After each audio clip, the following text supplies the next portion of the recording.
rujukannya adalah lahirnya Indonesia sebagai bangsa, sebagai negara, sebagai bahasa. Itulah yang namanya Sumpah Pemuda. Sama sekali bangsa ini menanamkan sejarahnya. Sumpah Pemuda itu dianggap kumpulan ecek-ecek, kumpulan bocah-bocah ingusan yang tidak punya kekuatan. Padahal itulah kreaten bangsa Indonesia. Itulah kuah al-Indonesia. Kreaten van Indonesia. Sumpah Pemuda. Kalau kita jujut ke sana sampai ketemu ke sini, nggak karu-karuan. Mau dikemanakan Indonesia ini?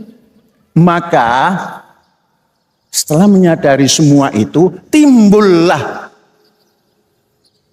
itu transformasi revolusioner pendidikan. Akal sehat mengatakan menata bangsa dan negara harus dari pendidikan. Jadi apa tandanya itu? Tempat pendidikan. Maka bangun yang benar tempat pendidikan ini. Al-Zaitun digugat apapun sudah ada ini. Kalau menghancurkan Al-Zaitun, hancurkanlah ini tanda kemandirian Masjid Rahmatan lil Alamin. Bangkitkan Indonesia ini segagah-gagahnya. Jangan merujuk kemana-mana. Boleh merujuk pada ajaran ilahi. Ya ayuhan nas, inna khalaqnakum min dzakarin wa unsa. Jadi saudara-saudara, sampai tahun ini bangsa Indonesia belum bisa menata diri. Politik gini. Sampai cerita ada BOP lah, ada apalah.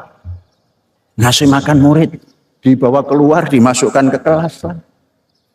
Kemudian pendidikan masih kacau lah. Ini bagaimana kekuatan ini harus diikat. Samen bundeling van krachten.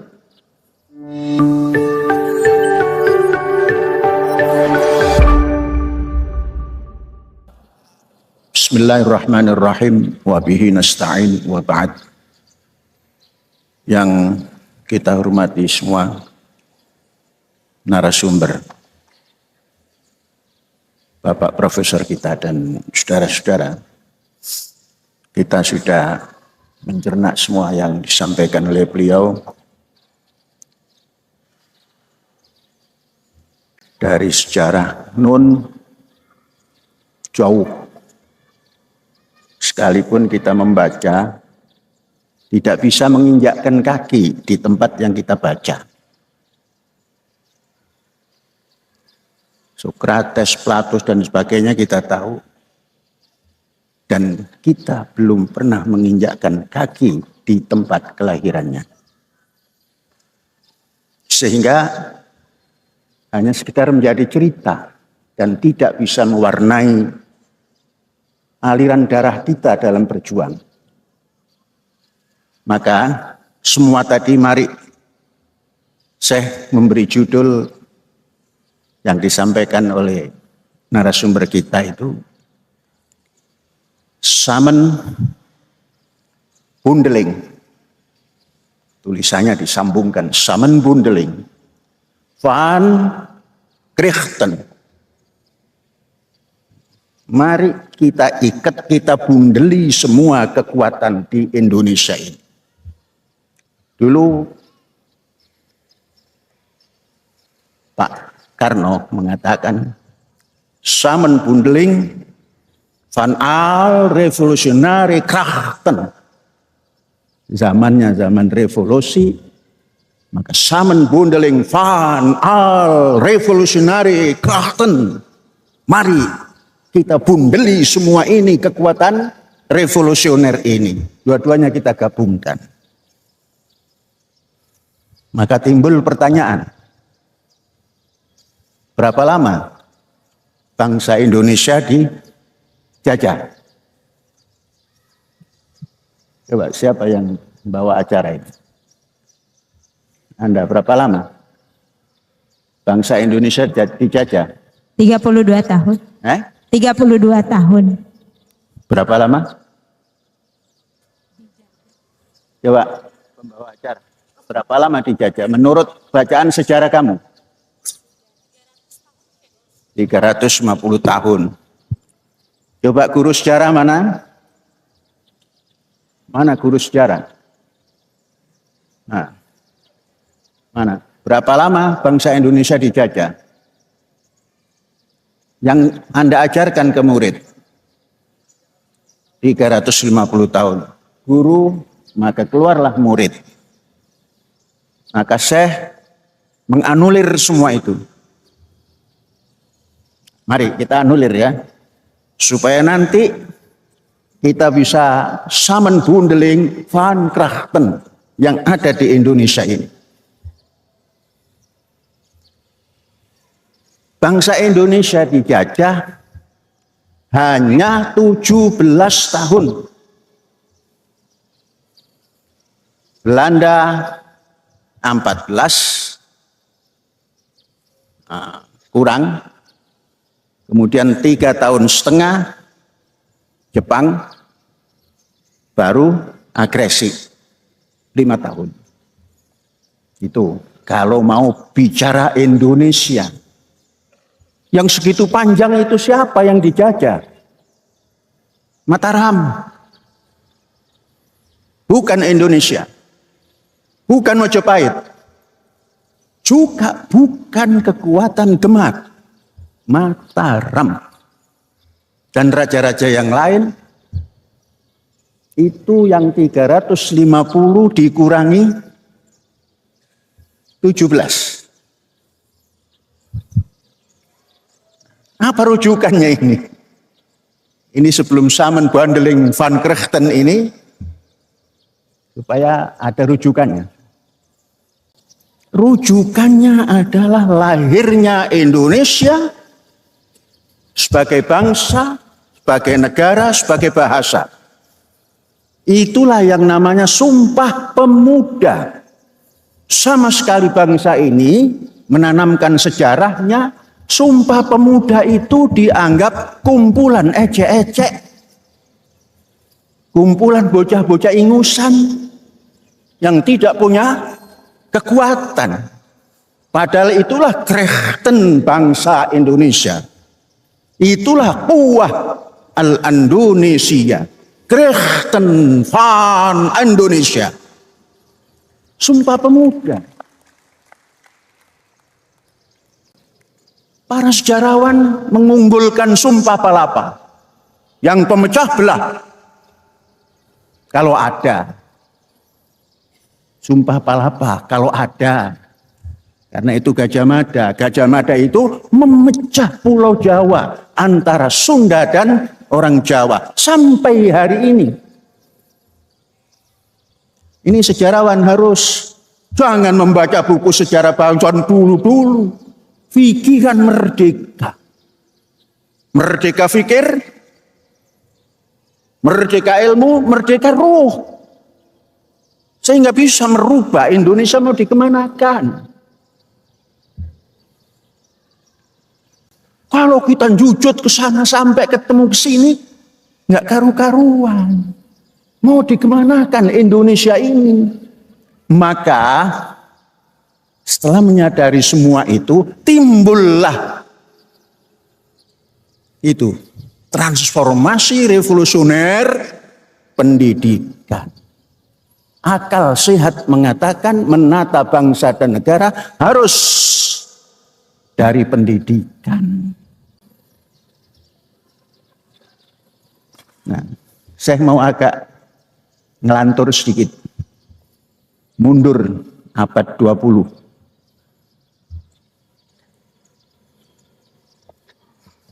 Kemarin saya setelah membuat tema ini menelusuri perjalanan Indonesia itu sejak kapan. Ternyata cikal bakal itu pengorbanan Cut Nyak Dien. Saya kemarin tafakur di sana. Tafakur itu bukan di sudut mihrab sana. Tafakur itu mengolah fikir di makam Cut Nyak Dien, nggak jauh dari sini. Tapi tidak pernah menjadi inspirasi apapun bagi bangsa ini. Akan menjadi Indonesia itu adalah pengorbanan Cut Nyak Dien, yakni Aceh ditaklukkan oleh Belanda. Dan sempurnalah apa yang dinamakan Hindia Belanda Timur. Suami Cut Nyak Dien, Teku Umar, selesai. Diteruskan oleh Cut Nyak Dien. Cut Nyak Dien diambil oleh Belanda, tidak dibunuh. Dititipkan di tempat yang punya peradaban, yaitu di Sumedang. Dititipkan di tempat seorang kiai. Disamarkan namanya supaya tidak diketahui oleh orang Aceh. 1904 akhir. Dan wafat 1908. Ada apa di situ? 1904 itu ada apa? 1904 adalah ada kekuatan yang namanya Hindia Belanda Timur selesai. Dari timur sampai ke barat. Sekalipun nyanyiannya dirubah dari barat sampai ke timur. Tapi kronologi penaklukannya adalah dari timur sampai barat. Maka saya merubah frasa daripada dari barat sampai ke timur itu. Dirubah menjadi dari Merauke sampai ke Sabang. Nah itu. Nanti, berjajarnya itu nanti. Jadi frasanya dirubah. Sebab kalau dari barat ke timur, serna nggak akan nyampe kemana-mana. Karena apa? Matli'us syams minal masyriq. Wa ghurubus syams minal maghrib.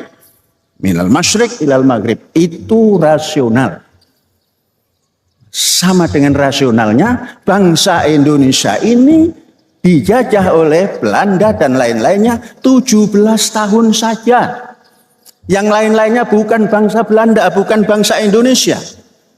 Belum memproklamirkan, walaupun ada dulu Syarikat Islam, walaupun ada Budi Utomo, walaupun ada siapa saja yang mengatakan Indonesia, belum pernah mengikrarkan secara politis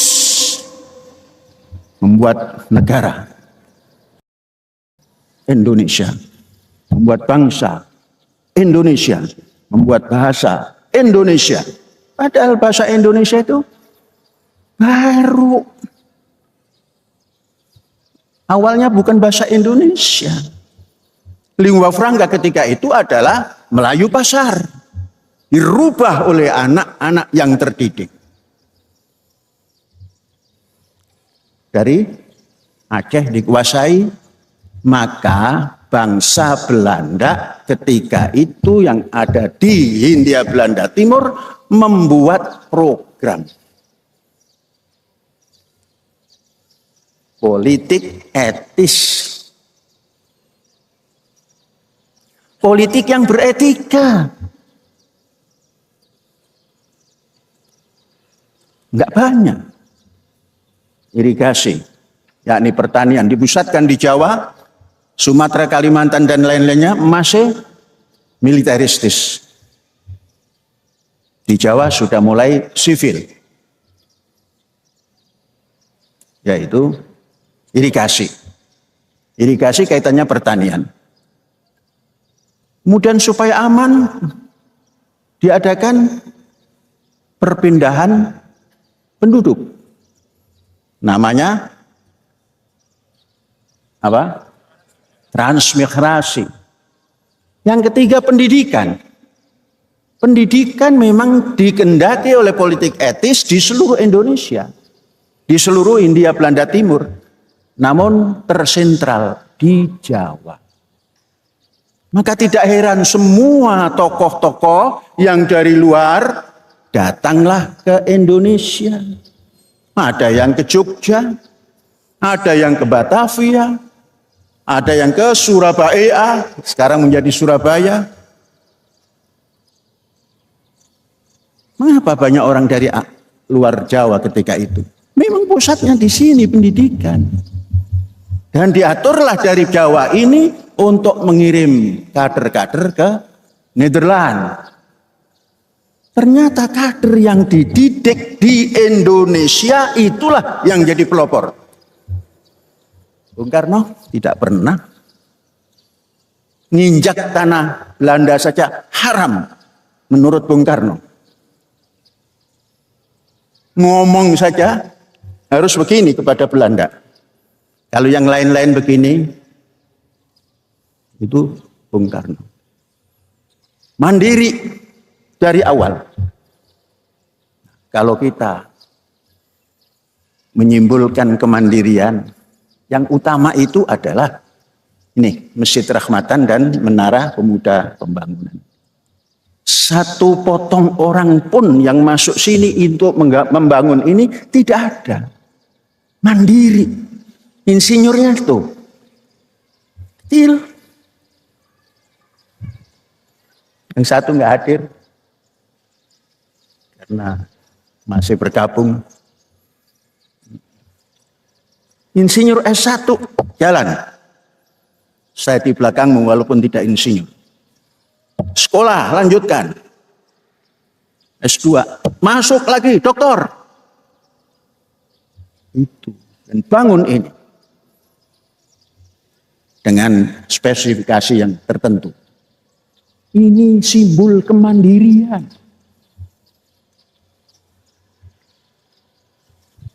Tengok Istiqlal. Dari mana itu? Dari asing yang membangun. Saya pernah masuk ke Menara Jamal Abdul Nasir di Aswan sana, di jembatan Aswan. Saya tanya pada tentara siapa yang bangun ini? Rusia. Itu sedang mempersiapkan menara dan masjid. Orang Mesir tidak ada. Hanya Syekh tidak mengatakan jahil. Kenapa terbatas begini padahal Mesir punya peninggalan yang bisa dibanggakan oleh manusia sedunia? Saya belum sampai. Aku waktu itu mengenalkan, aku akan membuat lebih tinggi daripada yang kamu punya ini. Kamu insinyur, lebih dari insinyur. Apa namanya? Menara Pemuda dan Perdamaian. Berapa tingginya? 3 kali lipat kamu punya. Berapa? 201.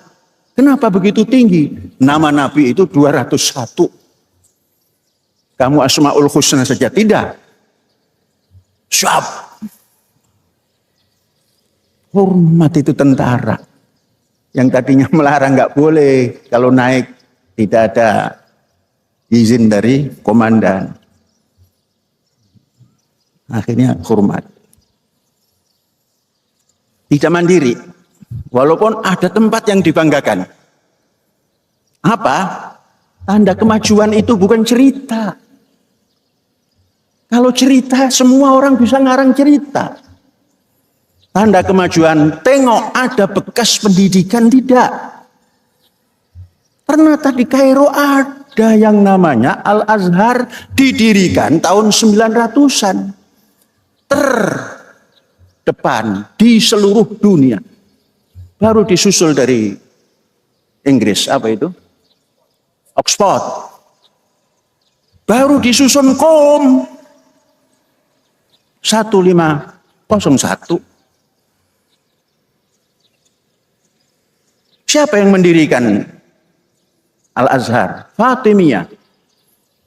Dilanjutkan oleh yang perang salib, tokoh muslim perang salib. Salahuddin. Diambil oleh Salahuddin. Indonesia yang membesar namanya, tanya Majapahit punya pendidikan apa yang tertinggal? Satu gubuk saja tunjukkan. Ada tapi cerita. Sriwijaya tunjukkan tempat yang sampai sekarang bisa diduduki untuk belajar. Tidak ada, adanya cerita. Kerajaan yang Islam, Fatahillah, Jimbun, tidak ada. Tapi namun masih lumayan ada makamnya. Tapi cerita Majapahit, Syekh tahun 57 bertanya pada Pak Guru mana makamnya? Makam siapa? Ya Raja-Raja Majapahit. Nah, dulu jawabnya gampang saja, guru dulu kan ada PNI dan Masumi. Wes anak wong Masumi, oposisi terus. Dan dulu ada lagunya Partai Masumi, Partai Oposisi. Itulah Kabinet Bilopo. Itu masih kelas berapa? Kalau nggak 45 itu. Tapi begitu nanya kerajaan Islam adanya, paling tidak Pak, ada walinya itu. Kuburan wali ada. Walaupun itu sesungguhnya bukan apa-apa, wali kota ketika itu dibesar-besarkan oleh orang yang ingin mendapat barokah. Padahal wali kota Surabaya, wali kota Gresik, wali kota Lamongan, wali kota Tuban, wali kota Demak, dijadikan wali tempat penyembahan. Nah, tapi itu nggak apa-apa lah kepercayaan, mau nyembah apa saja juga boleh kan.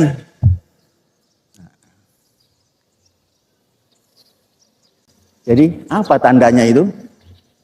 Tempat pendidikan, maka bangun yang benar tempat pendidikan ini. Az-Zaitun digugat apapun, sudah ada ini. Kalau menghancurkan Az-Zaitun, hancurkanlah ini, tanda kemandirian. Masjid Rahmatan lil Alamin. Baru bisa hancur. Kalau cuma omong-omong, ya nggak ada gunanya itu. Habis. Nah, gimana ini perjalanannya? Jangan terlalu jauh. Yang bisa dicatat sejarah. Yang bisa diaplikasikan oleh bangsa zaman ini. 1905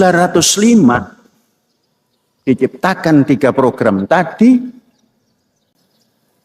Ternyata bangsa Indonesia ini cermin daripada 1904, cerdas, IQ-nya tinggi.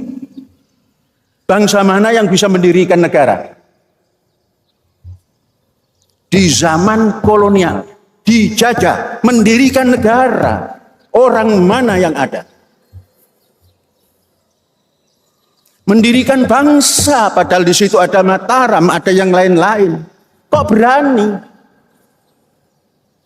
membuat bahasa yang sudah ada namanya, bahasa Melayu katanya, kok dirubah menjadi bahasa Indonesia? Bukankah itu hasil pendidikan? Siapa yang mendidik? Ternyata orang asing yang mendidik. Dan mampu mendirikan bangsa. Melebur semua itu. Diadakan Samen, Bondeling, Van, Krachten. Semua kekuatan dibundeli menjadi Indonesia.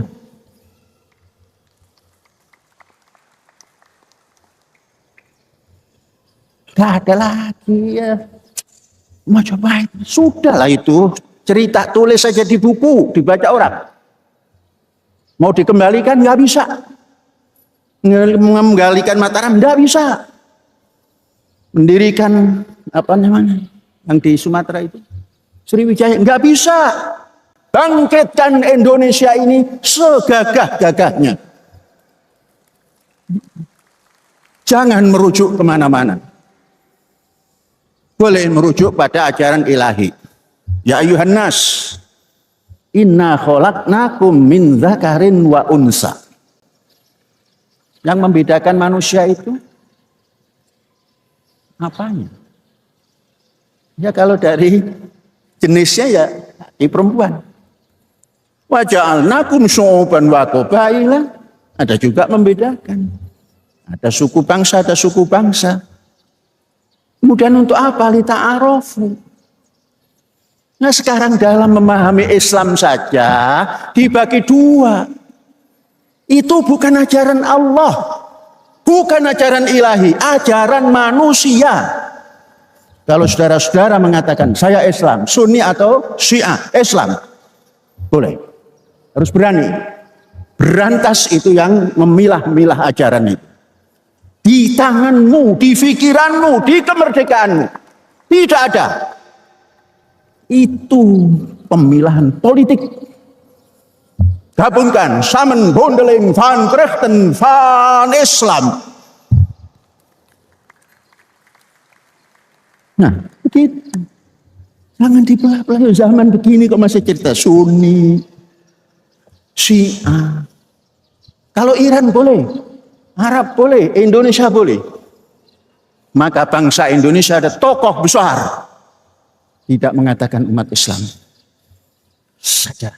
Kami, umat Islam, bangsa Indonesia. Enggak pakai Sunni. Mestinya di Arab juga begitu. Kami umat Islam, bangsa Arab. Kami umat Islam, bangsa Iran. Mestinya begitu. Kalau ikut ajaran ilahi, ikut Quran. Ini ikut imam ini, imam itu, imam Sriwil Kutil. Jadinya begini. Bisa ditata, bisa. Dunia itu tidak ada yang mustahil. Seperti tidak mustahilnya kehidupan. Seperti tidak mustahilnya kematian. Dua-duanya tidak mustahil. Penyatuan bangsa, penyatuan umat. Tidak mustahil. Kemudian kembali lagi. Berapa tahun itu hasil pendidikan Belanda itu? 1905 ke 28, 23 tahun. 23 tahun saja lah kok bisa mendirikan negara, bangsa, bahasa. Membuat. Sehingga 17 tahun kemudian, waktu penjajahan selesai, Bung Karno tidak sulit membuat proklamasi itu. Masa ada Hindia Belanda, menjajah Hindia Belanda kan nggak bagus itu. Nggak ada itu. Maka bangsa Indonesia punya nama, punya negara, punya bahasa. Bahasanya digunakan untuk proklamasi. Proklamasi. Kami bangsa Indonesia dengan ini menyatakan kemerdekaan Indonesia. Ada bahasa, ada bangsa, ada negara Indonesia. Adapun setelah itu perjalanan bangsa yang saling mengedepankan egosentris. Ini yang harus ditata. Cut Nyak Dien menghantarkan sampai satu nusa satu bangsa. Kemudian para pemuda menghantarkan sampai proklamasi. Setelah proklamasi geger kepaten. Partai-partai lupa kepada Pancasila. Sampai hari ini lupa pada Pancasila. Kerakyatan yang dipimpin oleh hikmah kebijaksanaan. Katakan pemimpinnya itu ada bermacam-macam. Ada DPR, MPR. Ada eksekutif. Coba teliti. Berapa persen yang membuat undang-undang di Indonesia ini yang berpendidikan? Coba saya tali, berapa persen yang pendidikan menengah? 36%. Pendidikan menengah belum tentu duduk di kelas. Kejar-kejaran. Entah ikut kejar-kejaran paket A, paket B, ujuk-ujuk paket C. Menjadi anggota DPR. Wah, bangsa yang besar.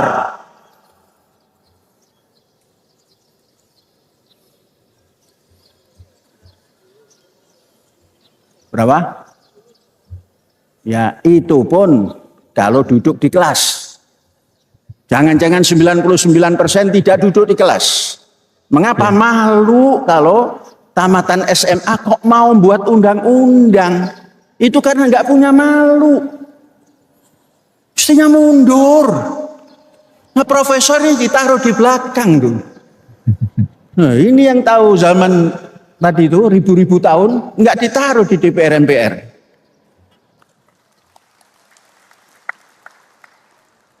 Terus duduk SMA pun harus ditanya kejar-kejarannya tahun berapa.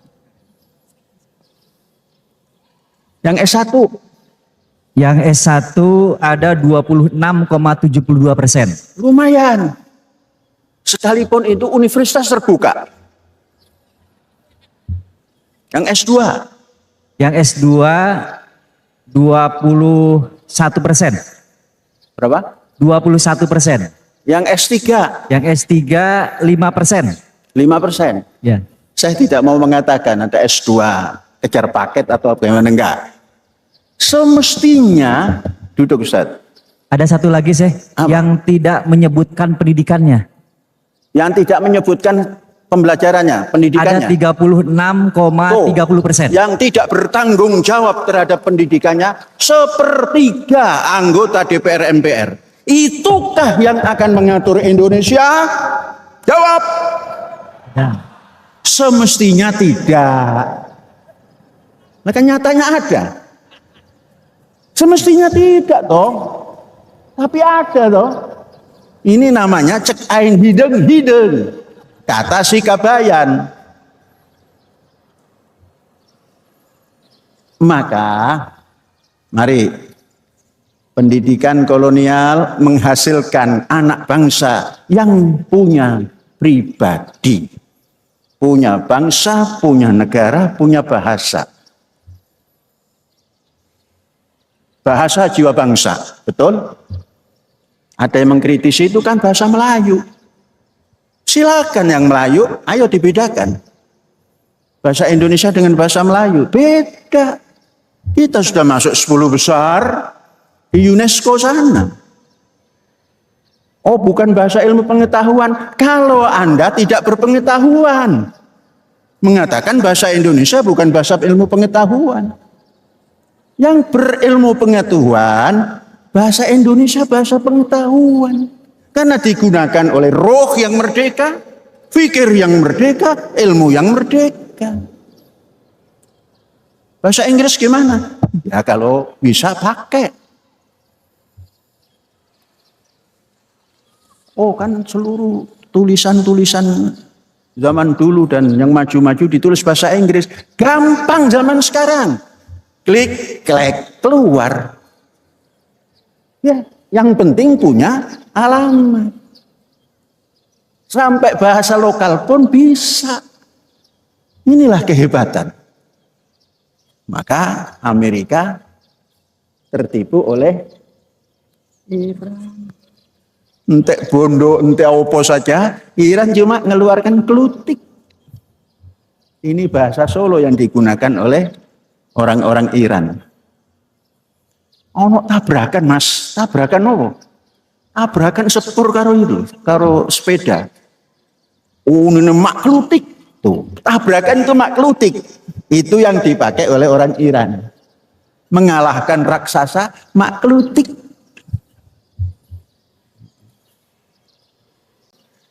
Jadi saudara-saudara, sampai tahun ini bangsa Indonesia belum bisa menata diri. Politik gini. Sampai cerita ada BOP lah, ada apalah. Ngasih makan murid. dibawa keluar, dimasukkan ke kelas lah. Kemudian pendidikan masih kacau lah. Ini bagaimana kekuatan ini harus diikat. Samen, bundeling, van, krachten. Semua kekuatan, ayo kita ikat. Profesor-profesor yang kita ajak. Mengapa kok tidak SMA saya membeda-bedakan? SMA yang mendengarkan. Pancasilanya begitu, kerakyatan. Siapa pemimpinnya? Dipimpin oleh hikmah kebijaksanaan. Apa itu hikmah kebijaksanaan? Ilmu pengetahuan yang dimasukkan dalam kehidupan sehingga jalannya jalan ilmu pengetahuan. Itu hikmah kebijaksanaan. Itu yang memimpin bangsa. Sudah, mari kita sudahilah. Ajak bangsa Indonesia, sudahlah. Yang mau jadi anggota MPR, DPR itu ya mbok ngoco. Ya mbok bercermin. Kamu yang masih muda-muda, jangan berhenti. Terus. Inilah yang dipersiapkan oleh konsep transformasi revolusioner pendidikan. Supaya semua sampai minimal anak Indonesia itu berpendidikan 16 tahun.